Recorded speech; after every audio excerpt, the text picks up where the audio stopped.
नमस्कार, मैं अमित यादव। बंगाल चुनाव जीतकर भी हार गए हैं प्रधानमंत्री नरेंद्र मोदी।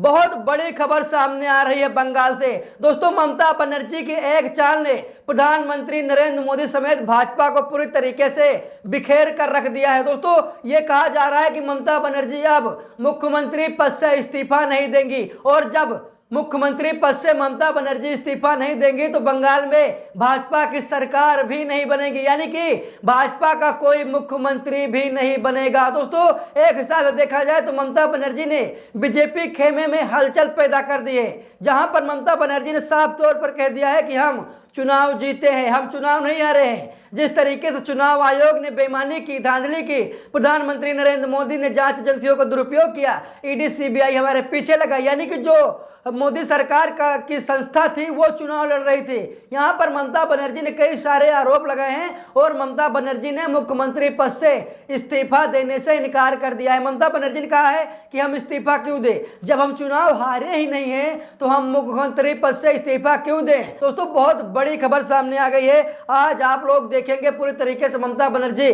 फायर हो गई हैं, और ममता बनर्जी ने जिस तरीके से मोदी सरकार पर हमला बोला है, मोदी सरकार बैकफुट पर आ गई है। और दोस्तों, कहा यह जा रहा है कि बंगाल चुनाव जीतकर भी बंगाल चुनाव हार गए हैं नरेंद्र मोदी। दोस्तों, कहा जा रहा था कि मोदी सरकार की मंशा थी, भारतीय जनता पार्टी की एक मंशा थी कि किसी तरीके से बंगाल का चुनाव जीता जाए, बंगाल में भाजपा का कोई मुख्यमंत्री बने। लेकिन शायद ये सपना नरेंद्र मोदी का अधूरा ही रह जाएगा, क्योंकि मुख्यमंत्री पद से जब ममता बनर्जी इस्तीफा ही नहीं देंगी तो भारतीय जनता पार्टी का मुख्यमंत्री कैसे बनेगा।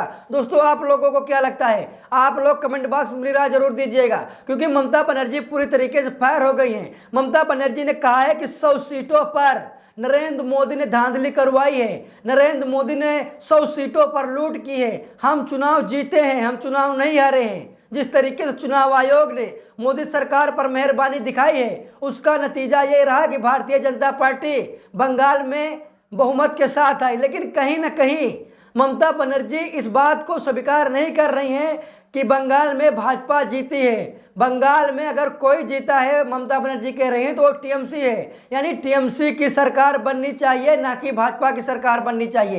एक हिसाब से देखा जाए तो मोदी अमित शाह पूरी तरीके से बैकफुट पर आ गए हैं। यहाँ पर यह कहा जा रहा है कि भाई ममता बनर्जी तो एक्शन मोड में आ गई है। और दोस्तों, कहा यह जाता है कि बंगाल एक ऐसा किला था जिसे प्रधानमंत्री नरेंद्र मोदी अकेले नहीं भेज सकते थे। बंगाल चुनाव जीतने के लिए नरेंद्र मोदी ने लगभग एक कहा जा रहा है कि 2.5 लाख जवानों को, केंद्रीय सुरक्षा बलों को बंगाल में तैनात किया। कहा यह जा रहा है कि बंगाल चुनाव जीतने के लिए चुनाव आयोग को अपने अधीन किया गया। कहा यह जा रहा है कि प्रधानमंत्री नरेंद्र मोदी चुनाव जीतने के लिए ईडी सीबीआई का दुरुपयोग किया, यानी कि कई जांच एजेंसियां मिलकर, कई संवैधानिक संस्थाएं मिलकर नरेंद्र मोदी के साथ बंगाल का चुनाव जीती हैं। लेकिन वहीं पर अब यह खबर सामने आ जाए कि ममता बनर्जी इस्तीफा नहीं देंगी तो कहीं न कहीं पूरी मोदी खेमे में हलचल सी मच गई। दोस्तों, यहाँ पर देखिए खबर सामने आ गई है, आज तक की खबर है, जहां पर साफ साफ लिखा है कि मेरे इस्तीफे का सवाल ही नहीं उठता, हम चुनाव नहीं हारे, मैं इस्तीफा नहीं दूंगी ममता बनर्जी। दोस्तों, यहां पर देखिए ममता बनर्जी ने कहा कि मेरे इस्तीफे का कोई सवाल ही नहीं उठता है कि मैं इस्तीफा दूंगी।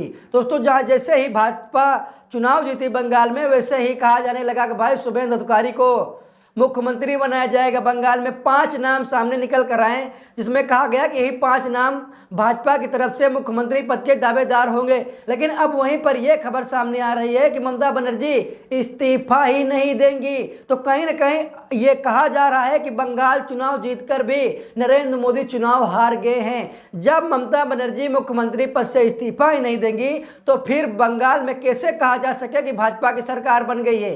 कहीं ना कहीं ये भी तो कहा जा रहा है। लेकिन जिस तरीके से चुनाव आयोग ने मोदी सरकार के ऊपर मेहरबानी दिखाई है, शायद वो किसी भी सूरत में बर्दाश्त योग्य नहीं है। और दोस्तों, कहा यह जा रहा है कि लगभग 2.5 लाख केंद्रीय बल बंगाल में तैनात किए गए ममता बनर्जी को हराने के लिए, ममता बनर्जी को परेशान करने के लिए ईडी सीबीआई का दुरुपयोग किया गया। यानी कि देखा जाए तो एक अकेली महिला को हराने के लिए नरेंद्र मोदी ने, एक हिसाब से देखा जाए तो जितनी भी लोकतंत्र के संवैधानिक जो अधिकार थे उनका यहाँ पर दुरुपयोग किया गया।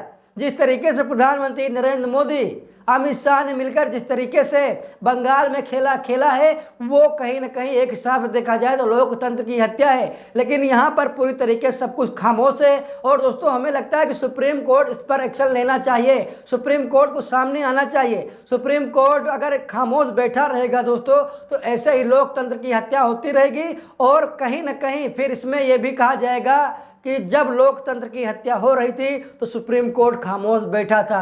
लेकिन मैं सीजे सूर्यकांत साहब से कहना चाहता हूं कि आप इस मामले में एक्शन लें। अगर आप चुप रहेंगे तो चुनाव आयोग मनमानी करता रहेगा, लोकतंत्र की हत्या करता रहेगा और कहीं ना कहीं फिर जो लोगों का विश्वास है चुनाव से वो उठ जाएगा। फिर चुनाव कराने का कोई मतलब ही नहीं रह जाएगा, क्योंकि ममता बनर्जी ने साफ तौर पर कह दिया है कि 100 सीटों पर नरेंद्र मोदी ने डकैती करवाई है, नरेंद्र मोदी ने लूट करवाई है। अगर यही 100 सीटों पर लूट ना होती तो आज टीएमसी की सरकार बंगाल में बन जाती। दोस्तों आप लोगों को क्या लगता है, आप लोग कमेंट करके बताइएगा।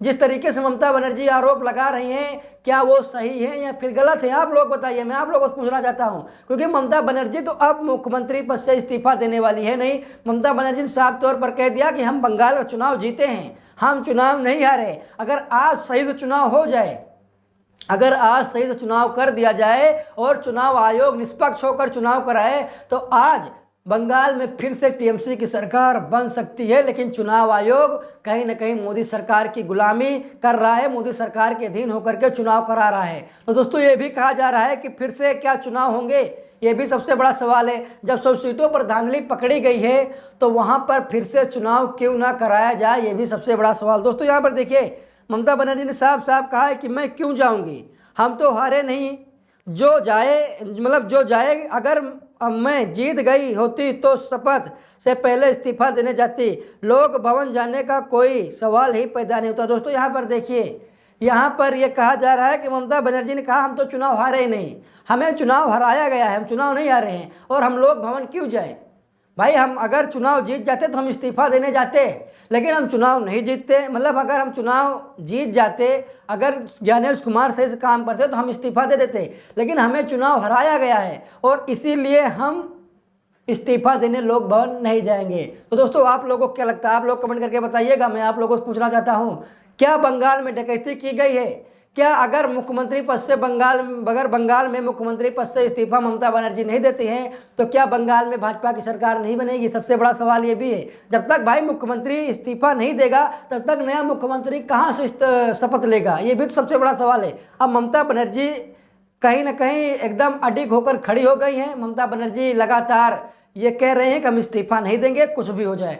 आप लोग कमेंट करके अपनी राय जरूर दीजिएगा, वीडियो को लाइक शेयर कीजिएगा।